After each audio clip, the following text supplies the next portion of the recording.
Paalala sa mga may baking soda sa bahay. Maraming hindi nakakaalam ng mga simpleng tips na ito. Una, pampabango ng toilet.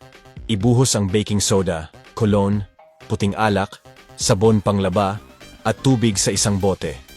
Butasan ng ilang maliliit ang takip ng bote. Takpan at ilagay ito sa tangke ng inidoro. Ang banyo ay mananatiling mabango ng isang buwan nang hindi kinakailangan linisin. Pangalawa, para sa baradong lababo. Hindi na kailangan tumawag ng tubero. Paghaluin ang puting alak, baking soda at puting suka. Hayaan itong matunaw ng buo. Matutunaw ang mga bara at mawawala ang bara ng lababo. Pangatlo, para sa nasunog na ilalim ng kaldero.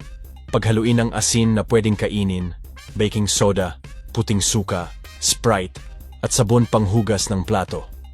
Ibabad ang nasunog na kaldero ng 10 minuto. Pagkatapos, punasan ito ng tela. Parang bago ulit ang kaldero. Pang-apat, pampalinis ng kasangkapan. Ibuhos ang puting alak sa isang mangkok. Dagdagan ng baking soda at body wash. Pagkatapos dagdagan ng tubig at haluing mabuti. Isawsaw ang tela sa solusyon at punasan ang kasangkapan. Hindi na ito kakailanganing linisin ng kalahating buwan. Panglima, para sa tasa na may mantsa ng tsaa. Hayaan ang baking soda at puting suka ng 2 minuto. Banlawan ng tubig. Malinis na muli ang tasa, parang bago.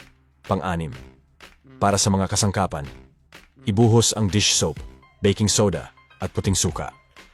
Hayaan ng 10 minuto. Punasan ng tela at magkakaroon ito ng bagong ayos. Matutunan ang mga tips na ito at ibahagi para makatulong sa iba.